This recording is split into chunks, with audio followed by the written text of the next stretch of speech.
Hey, everybody, welcome. We are Grove Guardian Press, and we're bringing you the State of the Grove, where we talk about everything that we've got on the hob, as it were, both with our D&D writing and our fiction branch. And I'm Jonathan Ball. I'm one half of Grove Guardian Press. I do a lot of our game design writing and stuff like that. And this is the lovely Beth.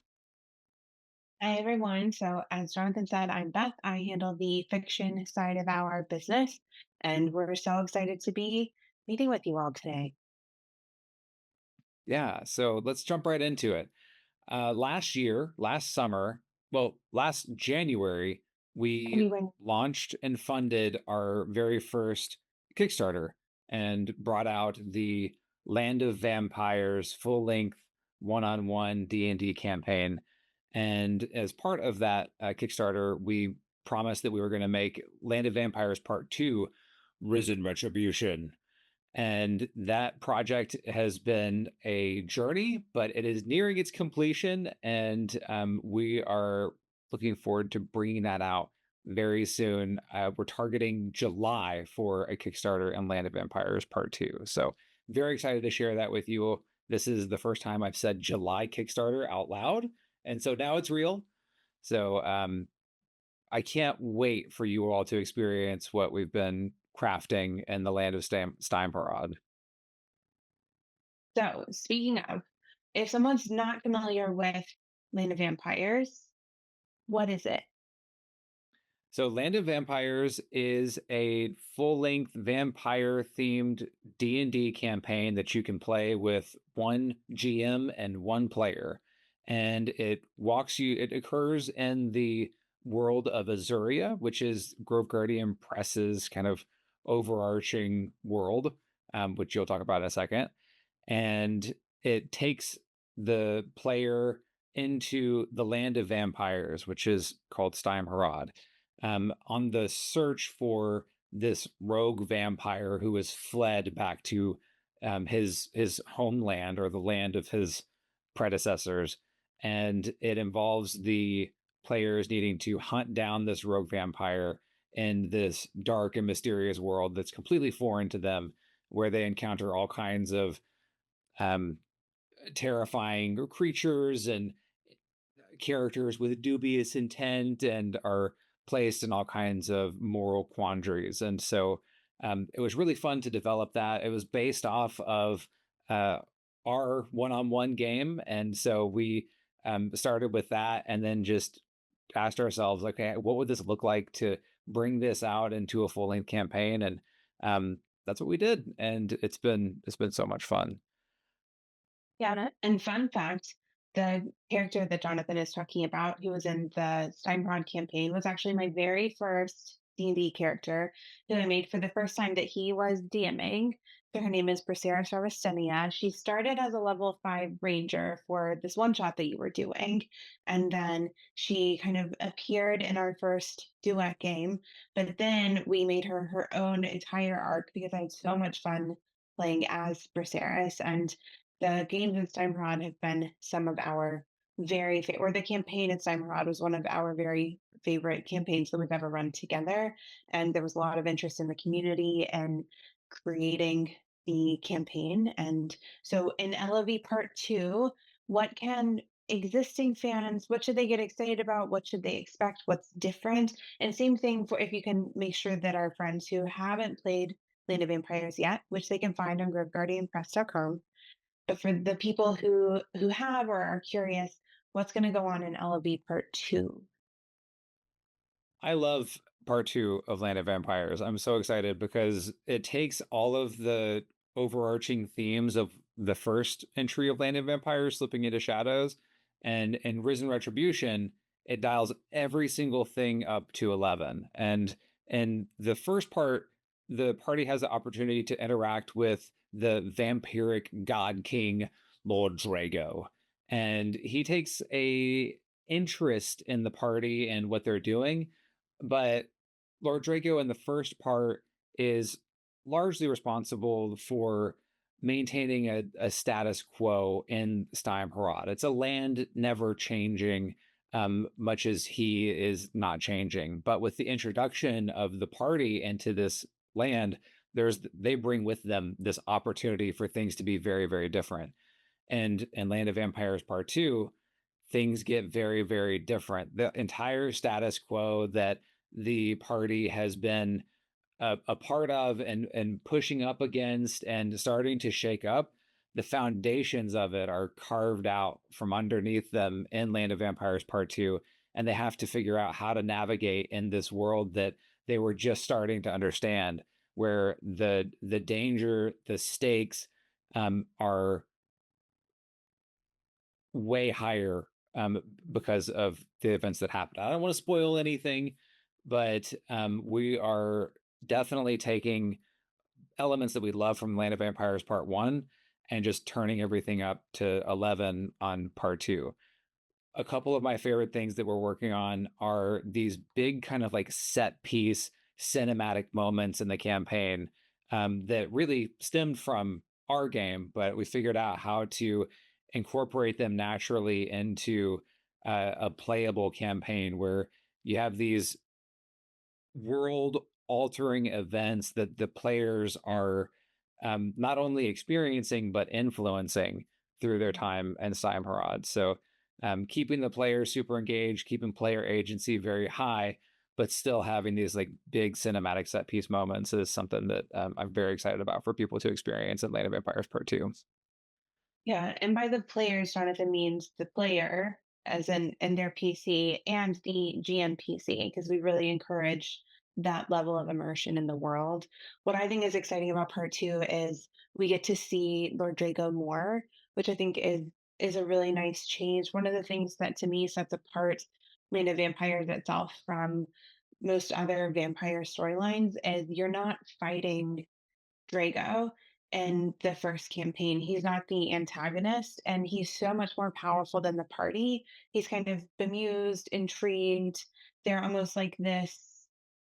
It's like this change. If you were watching this TV show for a couple thousand years, and then all of a sudden it was different, you'd be pretty excited about it. And so it's kind of like, oh, neat.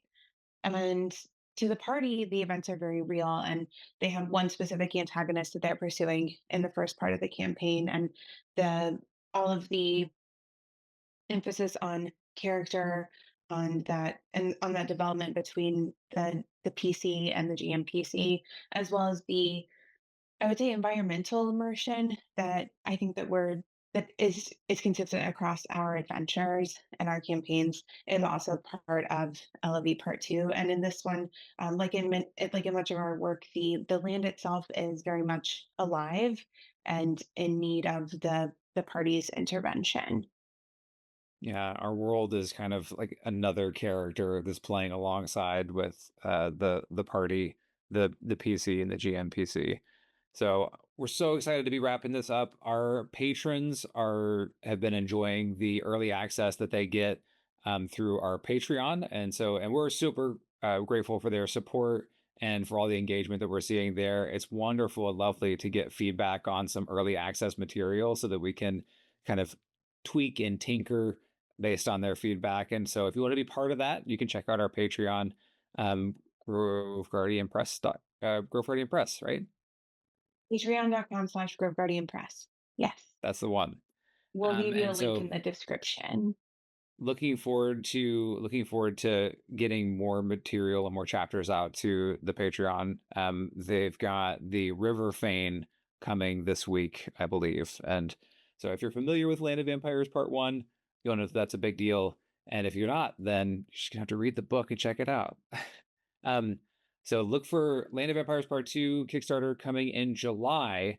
But that's what's going on mainly in the D&D side of the Grove Guardian Press world. Tell me about what we can look forward to with the fiction side. So I just celebrated my 5-year publish anniversary as a novelist. Yay! Thank you. And so to celebrate that anniversary, we celebrated the re-release of my first novel, Buried Heroes, by releasing a thank you. Oh, look at the confetti. I thought you were gonna like throw confetti or something, and then I was waiting and nothing happened. And I was like, I'm just gonna keep going. Um, so We have a brand new cover for Buried Heroes, and for the first time, it's available in Kindle Unlimited. So you can order a signed copy from wherever you like to get your books, or I'm sorry, you can get a regular print copy from wherever you like to get your books. You can go buy a signed copy from our site, or you can read in Kindle Unlimited. The hardcover, doo, doo, doo, Ooh. I love them both. But the hardcover has the special Eliot cover, and I'm working on my first ever special edition.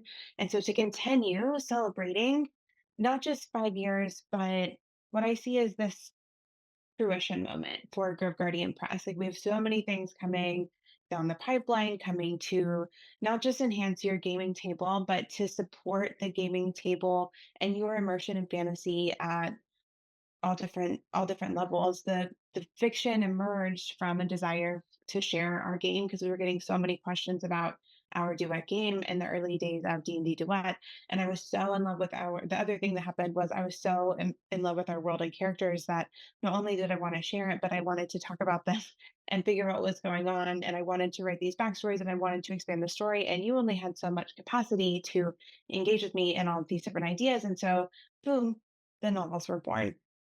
So there are currently 4 novels and 3 novellas in the Age of Azuria series. They are all getting new covers with a separate cover for the ebook and paperback and the hardcover.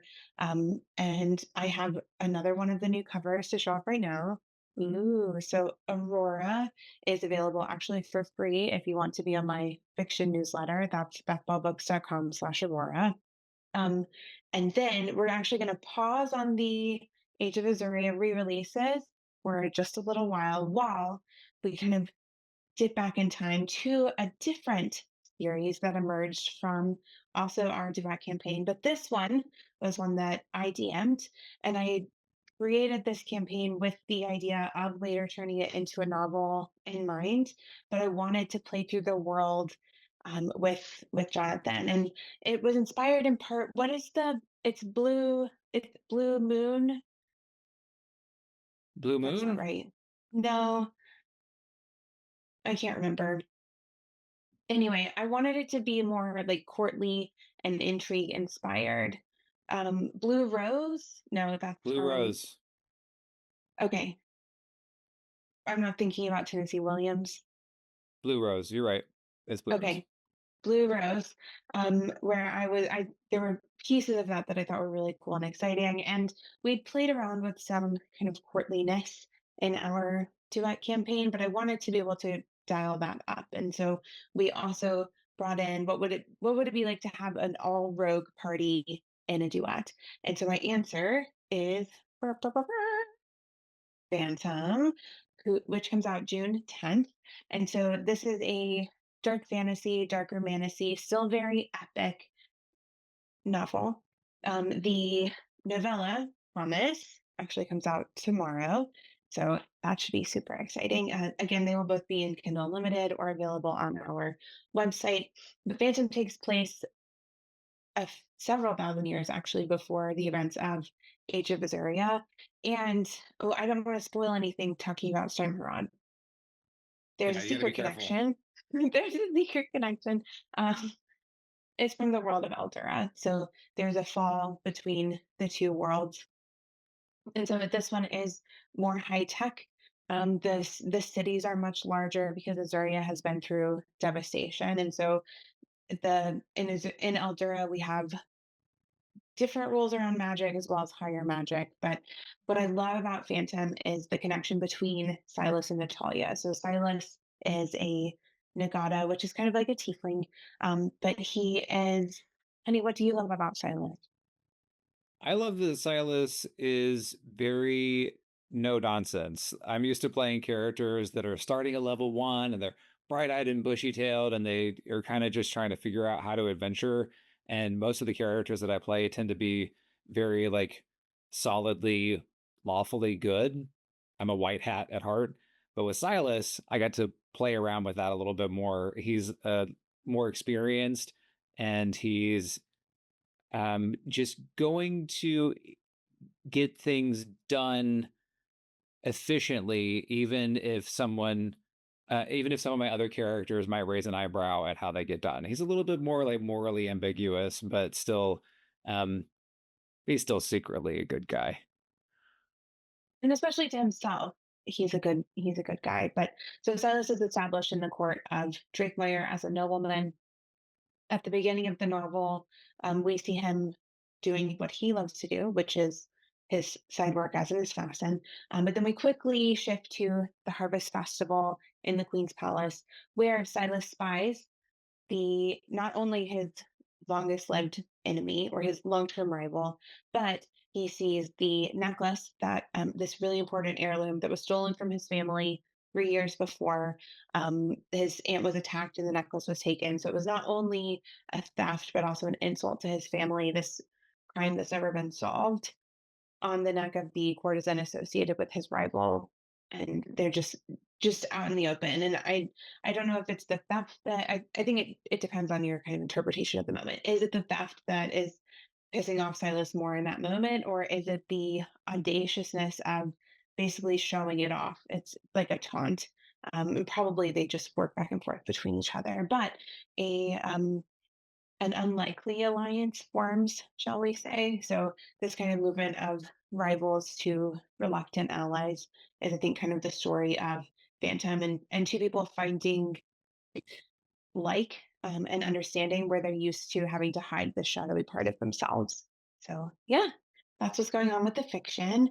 Um, After the Phantom release in June, we're re-releasing the rest of the Age of Azuria series with the new covers, and so that should be super exciting. So let me ask you a question. If somebody is curious about exploring the fiction side of the world of Azuria, where would you recommend them starting? I think it depends on if they are a romantasy or dark romantasy reader. I would probably direct them to Phantom. If they like prequels, you can start with Promise. If you don't prefer prequels, you'll be fine starting with Phantom. If you are more on the epic fantasy side, or if you adore druids, then go ahead, dive on in with Buried Heroes. That's where I recommend people starting the Age of Azuria series. You can pick up the novels later as you go. If you aren't totally sure and you want to kind of get your feet wet, then signing up for my newsletter with Aurora, you can read it for free, see if you like it, and go from there. Nice. Let's see. Is there anything else that we need to talk about? I don't think so. It's going to be a really exciting summer. We're calling it the Summer of Fantasy. You are welcome The to join summer of in fantasy. alongside us. Yeah, I think it's going to be really cool. In our next video, we're going to do a deep dive into Land of Vampires Part 2. You are going to be answering some questions about it. And so if you have any questions for us about Land of Vampires Part 2, please leave them in the comments below. We'll be happy to dive into those. And we would also love to know, what do you want to see more of from us? What questions do you have about Azuria, Steymhorod, Eldura? Yeah, we're here, we're open. Yeah, talk to us. We love to hear from you, and we love to hear about the adventures that you're having at your table, whether they're in the world of Azuria or not. We're big, passionate fans of people getting together and telling stories in whatever way that looks for them. So until next time, this has been the State of the Grove. We're so appreciative for you to have joined us on this, and we're going to plan on doing some more of these to let you know about all the content that we're putting out, because sometimes we get too focused on making the thing and not enough about sharing what's going on. So we'll be more sharing with you all, and you all can be more sharing with us. Okay. Okay. Have a beautiful rest of the day. Thank you for tuning in.